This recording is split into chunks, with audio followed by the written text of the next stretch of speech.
And who is everybody here? Thank you. Let's start with introductions. So my name is Jaleesa Dawkins, and I am from Columbus Public Health with our capacity building and education team.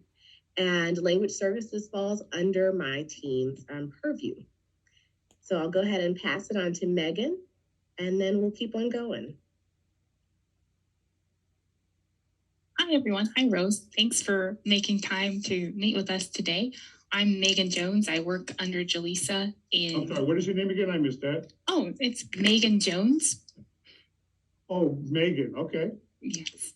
I work under Jaleesa in capacity building and education, and I am a capacity building and education coordinator in language services. So it's nice to meet you virtually. And today we also have our... Nice to meet you as well. Thanks. Telephone interpretation services provider. We have Catherine here from Effective to listen in on all of your feedback from the last session so we can improve services and hopefully troubleshoot anything that could potentially come up in future meetings. So I'll pass it off to Catherine now. Hello, Rose. As Megan said, my name is Catherine Adames. I am the Director of Operations for Interpreting at Effective, for over the phone, video remote, and servicing ASL as well. Very nice to meet you and very interested in hearing the feedback that you have to offer us today. Yeah, okay. So, well, this issue has been ongoing. It's not just a one-time episode. The problem started, I think, maybe 4 or 5 years ago. Our whole collective that tends to train and have workshops and, has had ongoing services. I showed up to, and there was no interpreter, or rather the interpreter just wasn't qualified and just didn't get it. I left the meeting because that meeting was sometimes an all-day affair, or it's a very long meeting, and I just couldn't ask for a replacement interpreter quick enough. And this was going on to the point where I just got so bored and tired of it. I had to let the Encounter Together people know that this interpreter is not somebody I can understand. So anyway, we called another meeting, got together, and basically what I was told, and I had to file repeatedly complaints and allow the agency to fix the issue and the problem.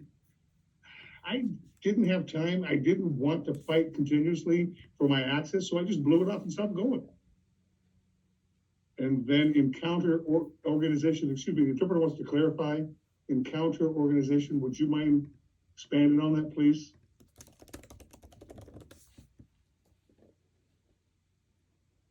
The CARE Coalition, thank you for that.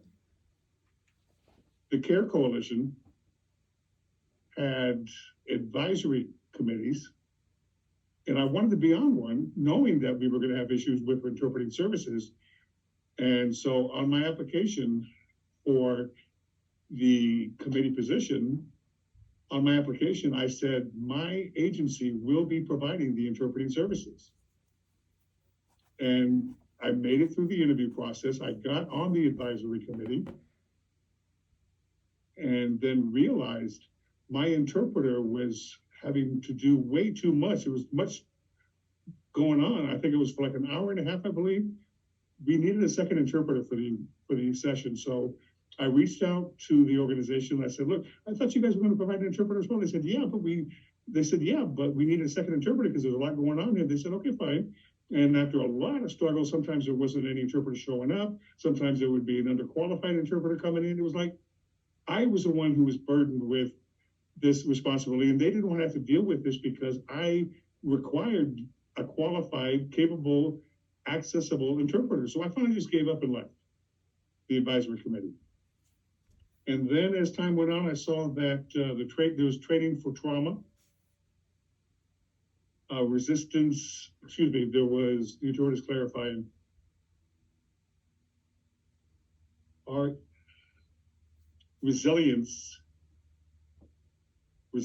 trauma resilience development training, and I wanted that certification. So I signed up for that as well. And I, again, told the coalition, please have a backup interpreter if I don't understand the primary interpreter. So they were sufficiently warned. And during that training, same interpreter, wasn't professional. The background was very scattered in the video image. Her signing was below the visual line. It was below camera. So I told the coordinator, I can't see the interpreter's hands. Can I ask a clarifying question? So when was that encounter where you had the issues with the blurry background? Was that last year, or you're talking about 2 weeks ago? Oh, just last week. 2 weeks ago. Okay. So that was our interpreter. Help me remember that. It was on the 15th. It was September 15th that happened. Last week. Thank Okay, you. so that was our interpreter. Okay. So everything up to that point, you were referring to meetings that happened last year. I'm sorry, say that again, please. So everything up until the time you were talking about the resilience certification training was last year. Well, the resilience certification training happened just last week. Okay, correct. Yes. The advisory committee, that was 2020 to 2021. I left in 2021. I joined in 2020 and left in 2021.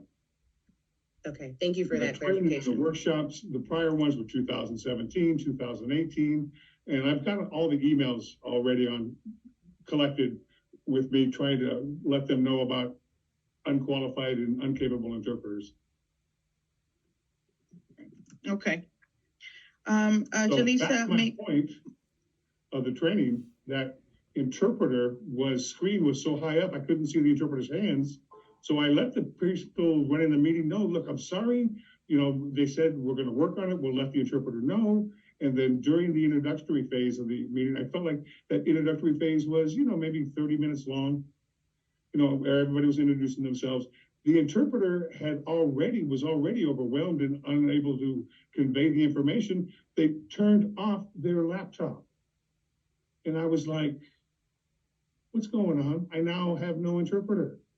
The facilitator apologized, says, oh, we're working on it. And I knew it was going to happen. Okay, so let me back up.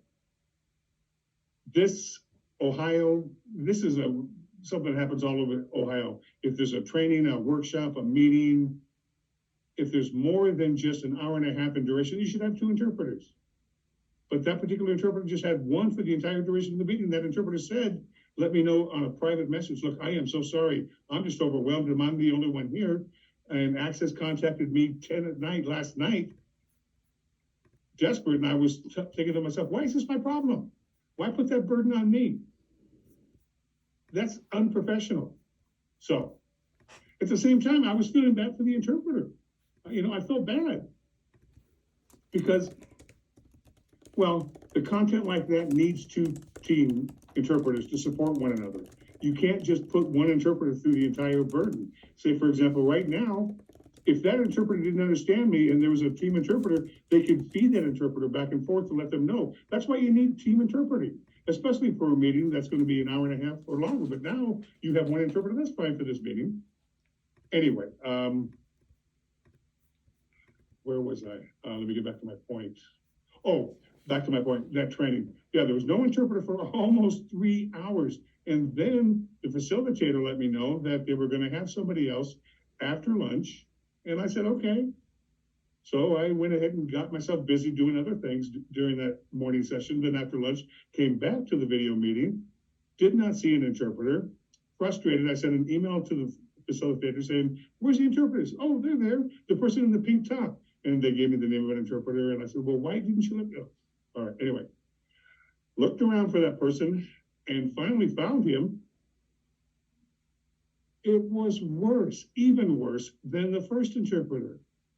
The video image was freezing all over the place.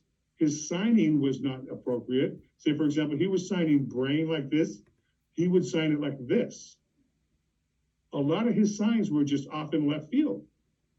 And that was my complaint. Was the first one wasn't bad. My complaint was that the interpreter wasn't professional and wasn't knowledgeable about trauma and appropriate signs for that in that arena. There's specific signs that you need to know. She didn't know. Second one was even worse with the missed signs and the misrepresentation of signs. So I had to tell the facilitator, this interpreter's freezing up, and they again apologize and let them know. And that interpreter didn't do anything. They just maintained their signing, didn't try to adjust their internet connection or anything like that. The video went from vertical to horizontal, and I just had a slow burn. I missed the entire training. And then I asked the facilitator, do you have closed caption? They said, no, I don't know how to set that up. Then I asked them, could we record this so I can then keep the content, have another interpreter interpret it for me? I wanted to know the content. They said, no, we can't do that because it's sensitive information. And I thought, that's it. Time to file a report.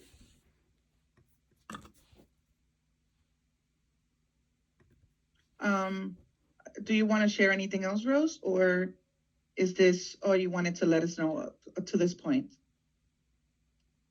That's what I missed out in summation. Okay. I understand Columbus, the Department of Public Health has a bid process where different agencies can apply for, but the problem is when you provide to have a cheap bid, you're going to then have cheap services. ASL as a profession or an ASL agency, they screen their interpreters. A spoken county agency, I don't know how they go about screening their ASL interpreters. Spoken language is different than an American Sign Language for interpretation. So my personal philosophy is I think you need to have an agency who provides ASL services that understands how that interpreting process works and screen accordingly. Not just that, but an ASL agency who tends to know the right match of an interpreter to a given situation. Not everybody's qualified for every interpreting situation or every client. That ASL interpreter or coordinator would know who's a good fit for what given situation. I've got a list of preferred interpreters that ASL agencies have, and they know ahead of time who to send to me. So with that, I had to just bear with the bad interpreters. I had to constantly complain and see them again in the community. I mean, the community is very small, and they put the burden on me, which wasn't fair. So I just want some equal access like a hearing person would have, and equal understanding, not something that's just half-assed in terms of interpreters or good enough interpreters. I mean, like right now, I'm feeling bad for, trashing interpreters right now. I feel bad. I don't feel like I should be doing that. Well, thank you, Rose, for sharing your experience with us from the past as well as 2 weeks ago. We do acknowledge that that is not Columbus Public Health standard, and we are very sorry that you had to experience that. I'm glad that we're on this call right now so that we can understand all of the issues and so that we can figure out how can we resolve them. And also, so that we can make sure that you can participate in all of the 5 other trainings through the CARE Coalition, as well as any other sessions that we may have with Columbus Public Health.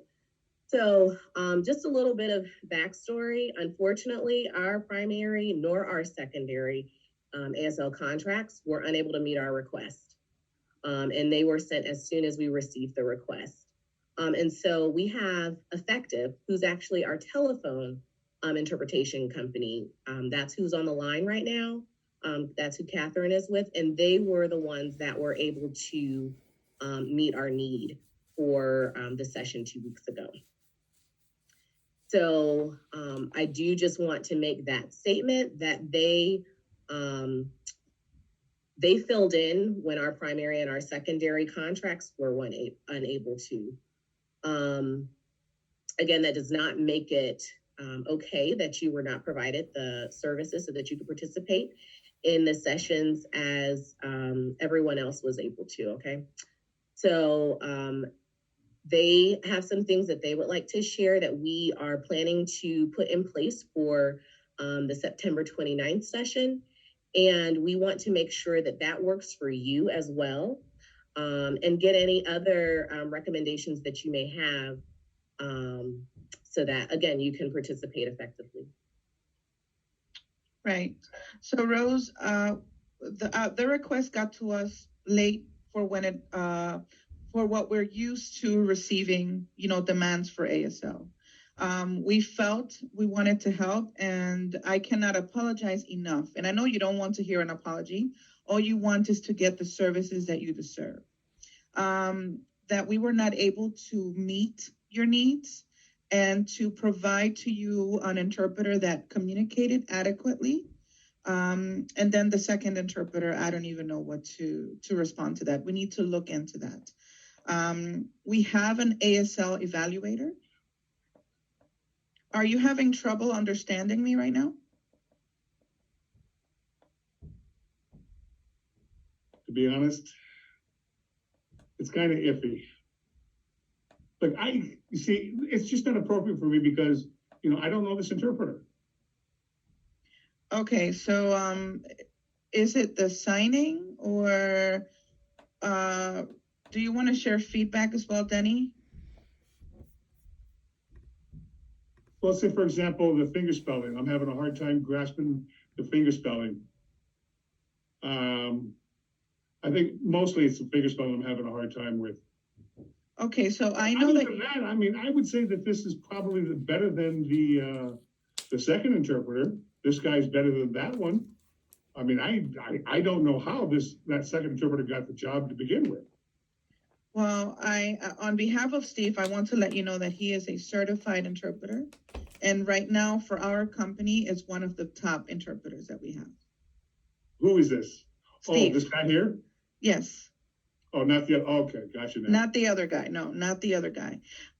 So my concern now, as you're having difficulties with Steve, is that maybe we're not clear as to the extent of the need of the interpreter that you want or that you require. I know you needed CDI, and that is a very difficult. Go ahead. No. You want to share?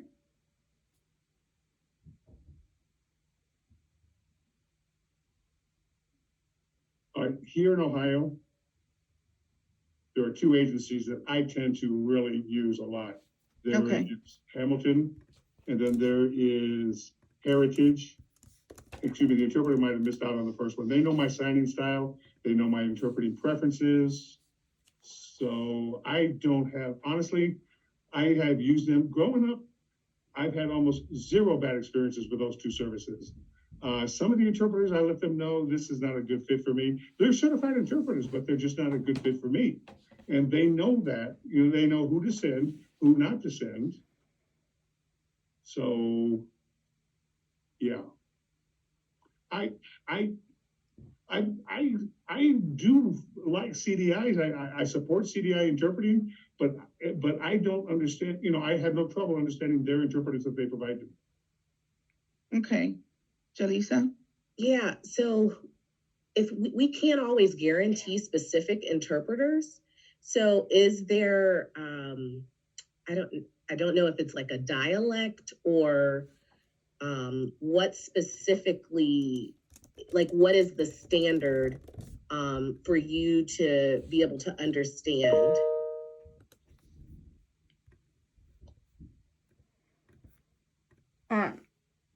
Yeah, I'm gonna mention something, and Steve, can you interpret for me? I want to make sure I'm clear. Having no interpreter for 3 hours is extremely unacceptable. There is no person there that's even providing access. I mean, that's a problem in itself. I'm sitting here extremely frustrated for Rose hearing this, and I'm not even in her position. All deaf, as every individual has, they have different, styles of signing, different receptives, and that you learn in the deaf community is that, some interpreters are better fit for certain consumers, and maybe they're not a good fit for other consumers. It just depends on the consumer and the interpreter. The problem here is, and Rose showed me the interpreter, and I was like, wow, that is like a lousy interpreter. It was just like, I wasn't understanding the technology. I mean, even from like, there's the skill part of it, and then there's just the professionalism part. The woman interpreter to just shut down, that's not acceptable. There's like no person there providing any access. Absolutely. And then for the second man, is that his technology wasn't even working. I mean, that's not even skill. That is just like what you should have as a professional to begin with. And then if you want to talk about skill, I mean, I don't even know if Rose was able to appropriately assess his skill because he was freezing so bad. I mean, that wasn't even given the opportunity to her. She just had no access. And she's sending me emails like showing me that this has been an ongoing issue, of that we have been complaining, we have been saying stuff. And I understand that Rose might not be the easiest consumer to understand, but then that's something that as an agency, you should work towards. Okay, if this interpreter didn't work, let's try this interpreter. And then maybe making note. Also, saying that this request came in last minute. Okay, but if you're going to provide an interpreter, still your responsibility to provide an adequate interpreter, and really try to build that with Rose to establish, those interpreters are ones that, can somewhat match. Can I share something? I believe I signed up, excuse me, did I freeze? Yes, you did. Is it better now? Okay. I'll look at my email when I signed up for that. I believe I signed up 2 weeks in advance. I'm not sure if that was a last minute issue or not. So, excuse me. So Catherine is talking about effective, and as far as timing, they did get the request last minute. That's last minute on anybody's standards. When we received the initial request, we sent it to our primary contract, and they informed us they were unable to meet the request. We sent it to our secondary contract, and their technology, we were not able to get the technology together in time.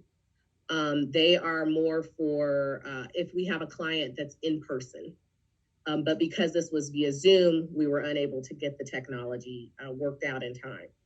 So that's why we went to our telephone company, and they were able to meet the need. However, there were many, many difficulties, which, we are going to resolve, or we're going to talk through to try to resolve today. As far as the hour and a half, having only one interpreter, we have resolved that, and we will have simultaneous interpreting, at least 2 interpreters on the line for the duration of the training. That has definitely been addressed, and we will make sure that is no longer an issue. There were backup interpreters that had been assigned to that session.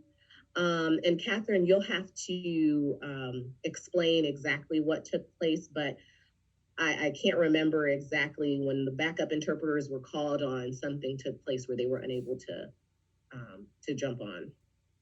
Okay, to be very honest, Rose, we had cancellations overnight for this event. That is the reality of it. ASL is on very high demand, and something that I can think of right now to make sure that we meet your needs is that maybe we should test with you the already scheduled interpreters that we have for the next event. We have 2 for each event, and we want to make sure that you're able to fully communicate with those folks before we bring them on board to you. Okay.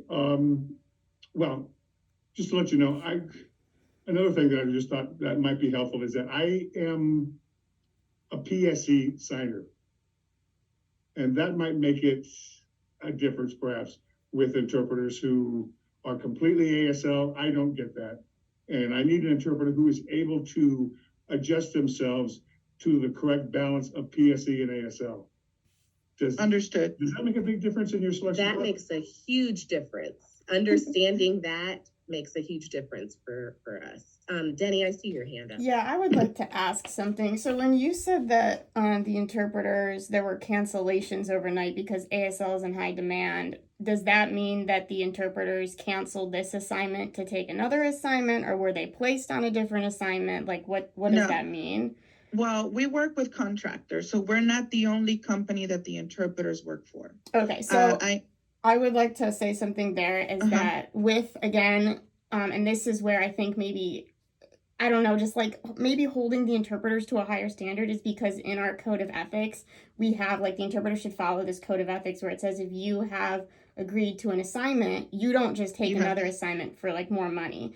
And so, and yes, that's not on your, but that's on them as a contractor, but that's something that reflects on you that they said yes to this assignment and then they're canceling last minute to maybe take another assignment. Like that's not that's There not in our was- code of ethics.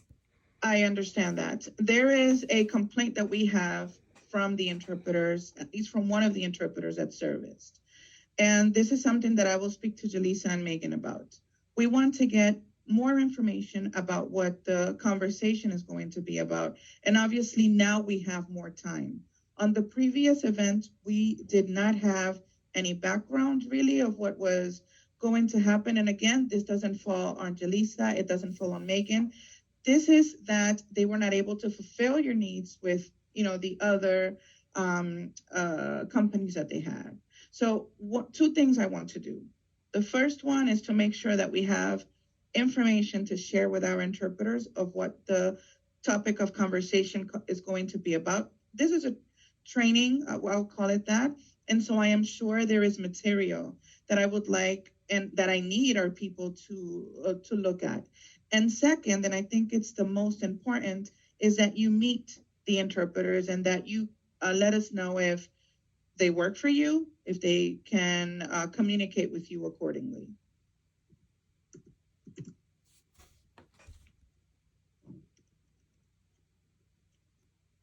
Denny, I see your hand. Yeah, I would also like to say something too, is I really want to emphasize what Rose had said about putting the burden back on her. Because it did come off a little bit at the beginning of this call, is that this is not a Rose issue. Like this is not like Rose has the problem of she can't understand the interpreters. This is not a Rose problem. Rose showed some of the interpreting to me and I couldn't understand. I mean, I'm not deaf and I wasn't understanding. And then I know Rose showed to somebody else and they weren't understanding. So I don't want it to be like, oh, well, this is a Rose problem, because it's not. Understood. No, we definitely understand that, but we do need Rose's assistance in finding what interpreter is going to be best for her. Even in this call, she said that she's having a hard time understanding Steve. If we know that Steve is the best interpreter that Effective has, and Rose doesn't share with us that she's not understanding Steve, then how can we make adjustments? Well, by whose standard is Steve I mean, by that's to each their own, So Steve might be the best interpreter for somebody else, but then there could be another interpreter that's best for Rose. So that's where it's it depends on who the interpreter is and who the consumer is. Correct. So that's why we would need the consumer's assistance. Right. So, Jaleesa, Megan, let's coordinate a time next week in which Rose can meet the interpreters. Because we have, time is of the essence, and the first event after the 15th is already on Thursday. So we don't really have a lot of time. I would say Tuesday, if Rose and the interpreters are able to get some time to meet, will be a great day. What time? I would have to get back to you on this one, Jaleesa and Megan. Rose, do you have certain availability on Tuesday? Tuesday, the interpreter wants to let you know Rose is not looking at the camera. That's the 26th. Tuesday is the 27th. 27th, I said 27th, What time? We would need to coordinate on our side, verify the availability of the interpreters I that don't know have. the whole day, I can be flexible. Okay, I think, yeah, well, it's been that way. okay. I will send times for you, Jalisa and Megan. I will email them right after this call. And try to see if we could get something scheduled today, if possible. Okay. Okay, Rose, does this, do you think that this solution, you meeting the interpreters ahead of time, us making sure that we do have 2 simultaneous interpreters throughout the session, and that they are very aware of the I'm topic of willing to give it a try. I'm willing to meet them. I'm willing to try. Okay. Do you have any other recommendations to make this this effective? That's the name of the company, effective. Actually work for the next sessions.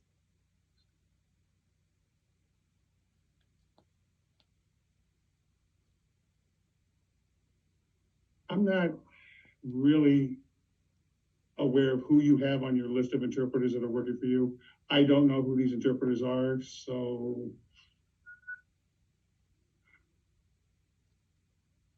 if there isn't anybody, maybe what you can do is contract with, excuse me, the interpreter wants to clarify, what is HR, please?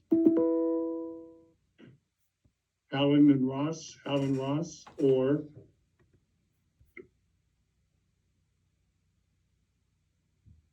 Heritage. You can maybe contract with them. If they don't have interpreters, then maybe you can contract with either one of those agencies, because they know me. And they know me in and out. I have no problems with them. Okay. Well, and I know that this has been shared before, that we have a bid process, and that they are more than welcome to be invited to submitted. I see. I don't know why this is, no. I'm sorry, Steve, I did not capture what that statement was.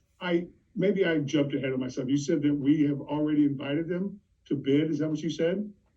I said that we have a bid process, and it was opened up earlier this year. So it's open for anyone providing interpretation services. And so I don't recall them submitting any bids, but we do have a process, and they are more than welcome to submit in the future. But that's something, that's something that I'll take a look at them and see what information I can find, and if we're able to open up bids for next year, that maybe they could have a subcontract or something like that. Yeah, that'd be cool. And in the meantime, though, we still have to make sure that you're able to fully participate.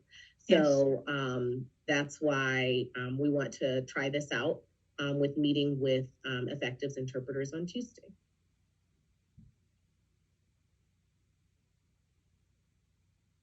All right. Excuse me, could you spell that again? Could you spell that again, please? The name of the company? Yes. Sure. It's E. F. F. E. E. C. T. C. T. I. V. E. F. Oh, I'm sorry. F. Yes, correct. There you go, Catherine. Is that figure spelling clear enough? I never heard of that company. I'm sorry. Are you sure you understood it clearly? Okay, good. Yeah, and the interpreter would be more than happy to share his thoughts after this meeting as well. Okay. And like I said, we do still have our primary and secondary contracts. However, this is, where we started, and we're having this conversation now to resolve the issue. So that's why we're thinking, let's try to continue to work with Effective. But if that does not work for you after our conversation on Tuesday, Rose, then let's talk again and see what we can do with our primary and our secondary contracts.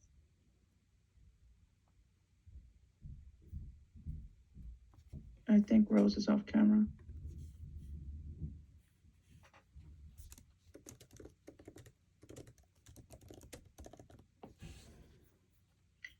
Jaleesa and Megan, if you have a chance after this call, or maybe you can stay on the call, I would like to speak to you for a short time, if possible. Sorry about that. I didn't mean to go off. My phone somehow canceled my video conference. Oh. Sorry. No worries. Do we need to repeat anything? Steve, you mentioned that you wanted to share something. What is it that you wanted to say? It wasn't for your benefit. It was for their benefit. Okay. Thank you, Steve. I will also meet with you to get your feedback. I would really appreciate that. Yes, I will meet with you as well. Okay. Rose, you do have our contact information. I believe Megan is who emailed you. Is that correct, Megan? Yes. Okay. So if anything comes to mind between now and Tuesday, feel free to reach out to us, and even beyond Tuesday. Thank you so much for your time and for explaining all of the concerns that you have. And I really do hope that we're able to effectively address them. This is a thought on both of our sides, Rose.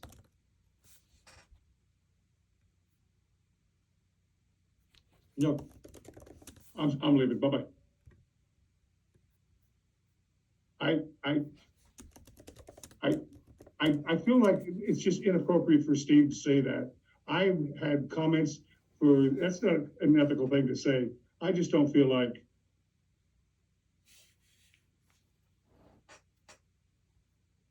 Rose, this is a learning experience for all of us. Nothing in this conversation is going to be to affect you in any way. This is feedback for us as a company. I'm in a meeting right now. That's fine. Okay. Please, hold on.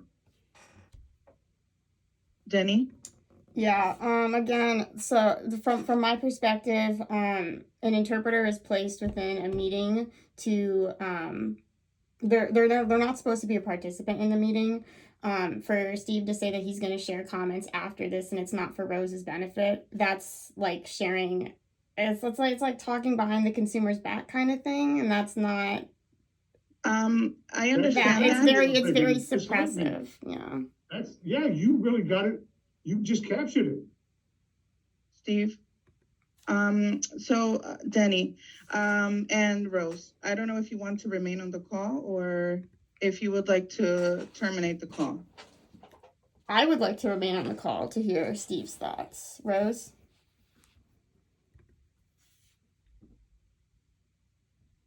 What? Steve is not going to be, and Steve, I will like that you allow me to share. So Steve is not going to be in a call with Megan or Jaleesa. Steve is one of our interpreters. Nothing that was conversed here obviously is going to be shared outside of this conversation, because this is why HIPAA is also signed. You have privacy rights. I have assigned towards those privacy rights. I want you to understand that. I just want to make sure by the feedback of our interpreter, which we tried to get from the other interpreters that participated, that we as a company have the certifications and meet the needs that you are requiring. I just want to let you guys know that I know who these other interpreters are, who are certified. How they got certified is beyond me, because they are lousy. Actually, certification to me means nothing. I'm sorry to be so blunt, but certification means nothing. I understand It's that. nice to have a certification, yeah, but the very point is reputation, the interpreter who is in the community and deaf people approve of and know of. But unfortunately, there are a lot of interpreters who just aren't qualified, and maybe they have certification, maybe they need more training. They're still working with other agencies that aren't completely specializing in American Sign Language. Maybe you can explain it better than I Yeah, can. I think the issue here is that this is a meeting concerning like Rose's concerns, and for Steve to even bring up a comment like that, he is solely here to interpret.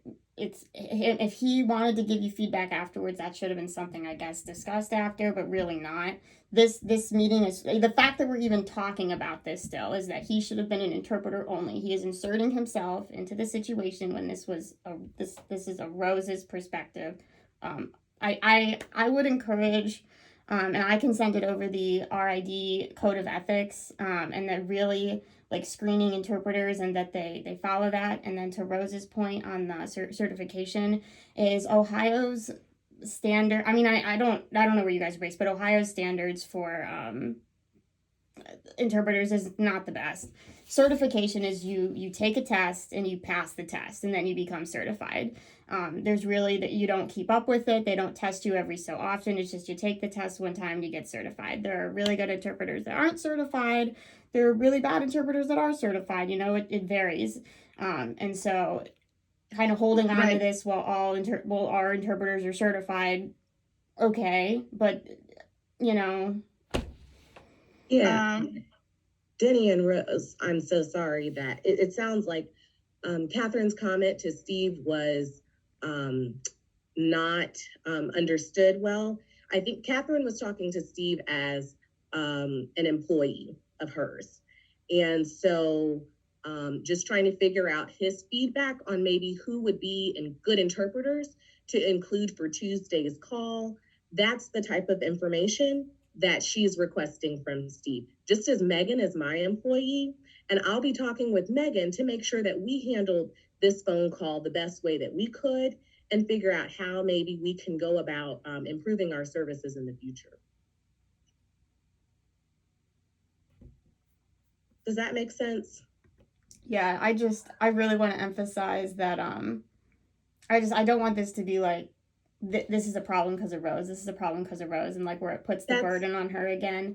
That is how the comment came off. I'm not the problem. I feel like no, that's not what we're saying at all. Accessibility for the longest time. I just kept my mouth shut.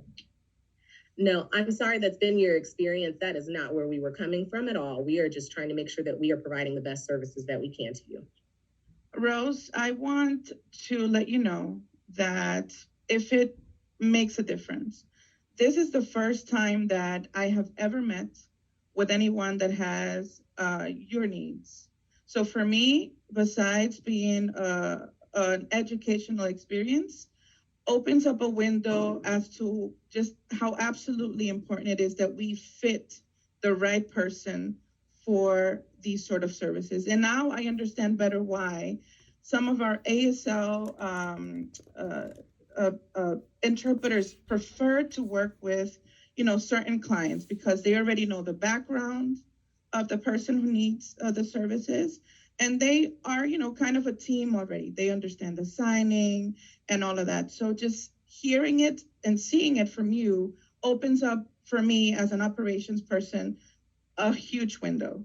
And I know this has not been the best or the most positive call for you, but even if we're not able to provide the services that you need on this events, I think it opens for us a window to better the interpreters that we offer, to make sure that the vetting process is the best that we can have. So I want to thank you for opening our window on that side as well. I had not had the experience to meet anyone with ASL needs, so I want to thank you and apologize on behalf of Effective for the bad experience that you have had from our interpreters. Okay. What? I'm a little confused. I thought the interpreter was from Access, but now you're saying that. No, Access. I can't even spell it. Effective, no. It's all right. Access is not on this line. Access was not able to provide the interpreting for the 6 sessions through CARE. So you have different contracted interpreters with different spoken language agencies that are also offering ASL, is that correct? We do, because we have such issues with scheduling at times. And so we have, our primary contract is through Access, but they were unable to meet our needs. So then we talked to our secondary contract, and now we're with our tertiary contract, which is actually just our telephone. And I just want everyone to know that it's not only sometimes difficult to fulfill ASL, and it could happen to any spoken language as well. We have languages in which we need to have it pre-scheduled for 2 or 3 weeks in advance because they're just very difficult to fulfill. I have a Pashto interpreter that we have had 7 canceled sessions. And we have to figure out a second and a tertiary contract for them as well. So this is really an issue that needs to be resolved, and we are working hard to figure it out. But you know, we don't speak ASL, we don't speak Pashto, so we have to rely on other contractors for this. And it's very frustrating at times, especially for those that need the service. So very sorry. But thank you, Rose, for your time, and you will receive an email for Tuesday's appointment. Thank you. Thank you, Denny. Thank you. Bye-bye. Thank you. Thank you, interpreter. My pleasure. Take care.